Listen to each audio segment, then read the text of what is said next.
Guerrero Local Edition. I'm Brad Pomerance on the Central Coast today, and we are joined by Matthew Guerrero. He is a director with the Oceano Community Services District. He brings with him Stephen Lieberman. He is the fire chief for the Five Cities Fire Authority, which covers the cities of Arroyo Grande, Grover Beach, and the community of Oceano. Terrific. And Oceano, of course, is a city on the Central Coast.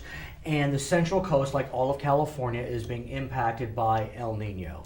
One can say amen, yes, or one can say, oh no, what are we going to do next? If you don't mind, I want to start with the fire chief. Absolutely. The fire chief brings with us pictures. I like show and tell. And so in 1958, this levee was built in the Arroyo Grande area. And now you can barely tell it's the same thing, but it's completely overgrown. Talk to me about why this is more beneficial than this.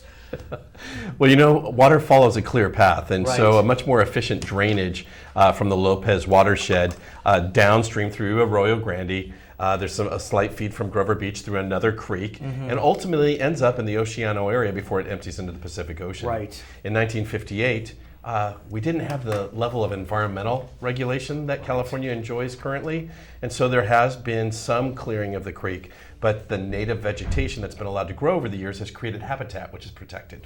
But you have taken some steps, Matt, to try to address the overgrowth. Because in the end, and you'll explain this more, with this overgrowth, it can cause tremendous problems when mud starts flowing. And here's an example. This is the levee breach in 2001.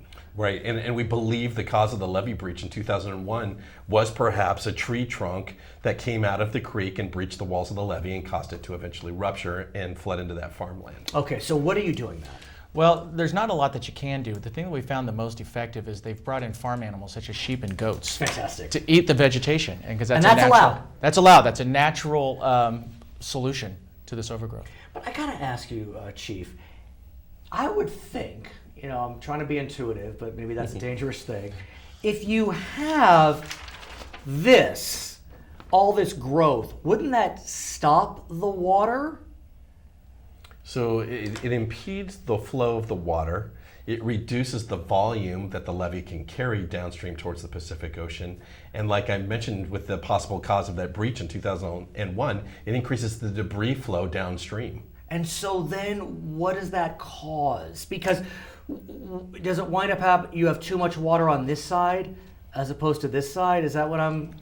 So, you know, I'm not an engineer, but if you look at the picture from 1958, you see the bridge there. Right. So you can imagine seeing some debris wedging against that bridge upstream of it. Right. And what that does to the water flow, it's going to cause an overflow on the upstream side, potentially of the levee, and then and have an upstream effect. And then potentially, once the debris is flushed by the sheer volume of water on the other side, have catastrophic effects downstream. So we have the goats. We have the sheep. Correct. What else can be done? And I ask you this is a metaphor for what's happening up and down the state of California. I mean, we have, you know, we were in this drought period, so debris evacuation was not really a priority, you know. Right. So what can we do other than sheep and goats? So the county has taken a very proactive approach towards El Nino planning in San Luis Obispo County. And we've been through a lot of collaborative training with county public works, local jurisdictions, county fire, which is provided by CAL FIRE in San Luis Obispo County, as to what are the triggers, the sensors, based on flow rates and what the triggers are going to be where we're going to start evacuating folks if they're in jeopardy. There's also a plan. There's emergency permit applications on file to file with the state should we be in an emergency situation where we need to clear Arroyo Grande Creek, which flows into the Pacific Ocean. And lastly, there's a plan to do an emergency breach of the levee if needed and flood that farmland if human life and property is truly at risk.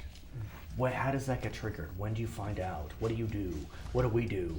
So the county has some great sensoring and monitoring devices along the levee, and they'll be monitoring the flow. And I'm not sure quite what the trigger rate is with the probably amount of rain in a 24-hour period plus the flow rates of the creek. Right. They will make a decision, and it's going to be a big decision to potentially breach that with heavy equipment. What about fire? We've had some fires on the Central Coast. Not a lot, am I accurate? trying to remember. Wait, there was the Cuesta fire. There was. There's not been a lot, and in our But that's area, not in your jurisdiction, but I'm sure you know about that. Is there a fear that with the fires that we've had, not that many on the Central Coast, that could cause problems with El Nino? Well, I think we do have to look at potentials for landslides. I think that's statewide and not specific to us. We haven't had the wildfires. Ours is a more urban community, and so we do. Our concern mainly is in Oceano revolves around flooding, and most of our city, or excuse me, we're not a city, but most of our jurisdiction is in the flood zone. And let me put this up. This is the 100-year flood map, and so this is the Pacific. No, that's actually what would be flooded into the ag lands. The Pacific, if we're staring at it on camera, would be on the left side on your of left. the diagram. So this is a flood. That's the flood zone. That's what would be covered in water in a 100-year flood map. And so there's Oceano's under this right now? Well, no, it's on top of that. Okay. Some of it is underneath the blue area. A lot of our infrastructure is underneath there. We have a county airport, we have a sewer plant, we have state parks, a lot of businesses. Highway 1 is underneath the flood zone, and it's all So are we vulnerable. close? I mean, 100 years, when did it happen last? Well, we do know that Oceano lost a lot of its infrastructure in the early 1900s. So it's more than 1911. It's been 100 years. It's been 100 years. We may be there. We don't know. Well, we had the Pineapple Express in 2001, I believe, and then in 2010 we had significant rain water events. issues as well that Now, impacted you mentioned Oceano. Pineapple Express, and I've learned that term, and that term, as I understand it, is when, torrential rains like you cannot even imagine. Whereas El Nino storms, as I understand it, not as torrential, but just kind of constant. It's one after another after another. Is one better than the other in terms of levee breaches, at least avoiding levee breaches? So again, not being a hydrologist, I know, but I'm just a very simple. Exactly. I think they both create risk, and I think Right. that answers to answer the question. They both create the risk because water can store and then come down at a later time. And we saw that in 2010. We had a rainy day flood where after a big storm event, the next day, things flooded again and it wasn't raining. So I think the Pineapple Express, one of the characteristics with that is it hovers in place. Right.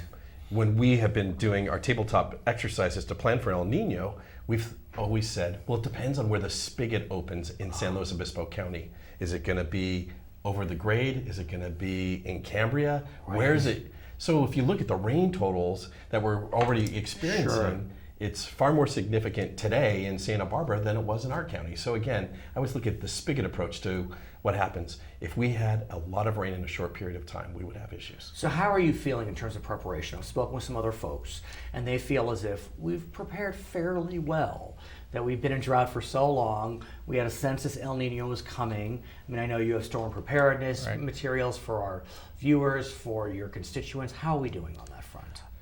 Speaking to Oceano specifically, I've been watching. There's been some preparations regarding. We have a couple of hot spots for flooding, and those have been addressed, not perfectly. Okay. There's been some dredging, opening up of drains. A lot of the storm drains were covered up again because we weren't worried about debris. Right. And a lot of them are opened now. Now, do you do that? Is that a fire department? That's more of a public works function. Okay. Right. Okay, so keep going, sir. Additionally, like I mentioned earlier, there was a sewer plant spill in 2010 during those rain events. I remember that. That plant has been bolstered. A lot of items have been moved above the flood grade and new pumps and this kind of Okay, thing. well, thank you, gentlemen, for joining us. His name is Matthew Guerrero. He is a director with the Oceano Community Services District. He is Stephen Lieberman. He is the fire chief with the 5 Cities Fire Authority. My name is Brad Pomerance on the Central Coast today. This is Charter Local Edition.